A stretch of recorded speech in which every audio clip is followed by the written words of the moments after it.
किसी माफिया में तो साहस नहीं, किसी गुंडे में तो साहस नहीं कि किसी पर्व और त्योहार में व्यवधान पैदा कर दे और उपद्रव पैदा कर दे। 2027 चुनाव पर बदला योगी का दांव।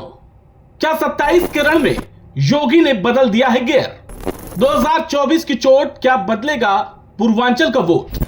शुक्रवार को योगी आदित्यनाथ मऊ में 392 करोड़ से अधिक की 114 परियोजनाओं का लोकार्पण और शिलान्यास करने पहुंचते हैं। विकास के मंच से विपक्ष पर जिस तरह योगी बरसते हैं, इसमें बड़ी राजनीतिक रणनीति छिपी है। रावण और कंस वाला अंजाम मुख्यमंत्री उस मऊ की जमीन पर याद कराते हैं जहां के इतिहास को कभी खौफ के काले साए ने ढक दिया था, लेकिन आज उसी जमीन से मुख्यमंत्री विरोधियों को सीधे तौर पर कंस और रावण का अंजाम याद दिला रहे हैं।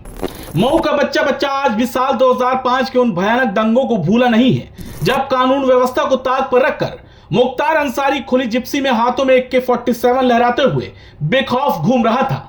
लेकिन आज समय का पहिया घूम चुका है। मुख्यमंत्री योगी आदित्यनाथ ने इसी धरती से साफ संदेश दिया है कि अहंकार चाहे कितना भी बड़ा हो, उसका अंत निश्चित है। और जो लोग कभी खुद को कानून से ऊपर समझते थे, आज न्याय के राज में उनका अहंकार पूरी तरह भस्म हो चुका है। बता दें कि मुख्तार अंसारी का इतिहास योगी इसलिए याद करा रहे हैं क्योंकि मुख्तार के विधायक बेटे अब्बास अंसारी भले योगी के मंच पर मौजूद रहे, ओम प्रकाश राजभर की पार्टी से टिकट लेकर जीते हों, लेकिन तब राजभर 2022 में अखिलेश यादव के साथ मिलकर चुनाव लड़े थे और मुख्तार अंसारी के भाई अफजाल जो गाजीपुर से सांसद हैं, वो समाजवादी पार्टी के टिकट पर ही जीते थे। तो मुख्तार का दौर याद दिलाकर तब की सत्ता में रही समाजवादी पार्टी पर निशाना योगी आदित्यनाथ साधते हैं। असल में उत्तर प्रदेश के मुख्यमंत्री योगी आदित्यनाथ इस वक्त एक सोची समझी दोहरी रणनीति पर काम कर रहे हैं, जिसका सीधा मकसद विपक्ष के चक्रव्यूह को तोड़ना है। एक तरफ जहां वो अखिलेश यादव के उस गंभीर आरोप का आक्रामक जवाब दे रहे हैं जिसमें दावा किया गया था कि सरकार पीटीए के लोगों को चुन चुनकर एनकाउंटर का निशाना बना रही है और गोली चलाने से पहले अपराधी की जाति देखती है, तो वहीं दूसरी तरफ योगी इस पूरे विमर्श को पलटकर पूर्वांचल की सीटों पर एक बड़ा दांव खेल रहे हैं। उनका लक्ष्य साफ है, विपक्ष की ओर से बुने जा रहे जातिगत समीकरणों के जाल को पूरी तरह छिन्न भिन्न कर देना और मतदाताओं को जाति के नाम पर बंटने के बजाय हिंदू पहचान के नाम पर एकजुट करना।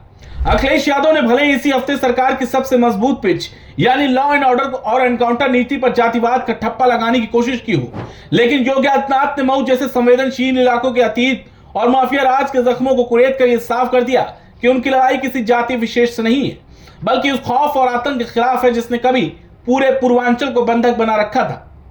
इसी के जवाब में अब समाजवादी पार्टी के राज में अपराधियों के बोलबाले का दावा करते हुए 2027 का दांव योगी आदित्यनाथ चलते हैं।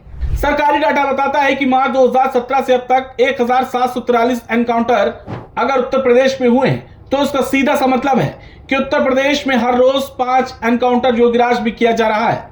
जिस एनकाउंटर में अखिलेश यादव जाति गणित बैठाकर अपने मुताबिक वोट का बंटवारा चाहते हैं, वहां कानून व्यवस्था के दम पर जवाब योगी आदित्यनाथ देते हैं। पूर्वांचल में आने वाले मऊ में योगी आदित्यनाथ के आक्रामक होने, मुख्तारवादी राजनीति की याद दिलाने, एक वोट से मंदिर निर्माण की बात बताने की वजह खास है। इसलिए पूर्वांचल के हिसाब समझिए, यहाँ 21 जिले आते हैं, कुल 130 विधानसभा सीटें हैं और 26 लोकसभा सीटें। जहां 2022 में एनडीए 77 सीट जीता था और विपक्ष को 53 सीटों पर जीत मिली थी। लेकिन पूर्वांचल का गणित क्या बदल रहा है?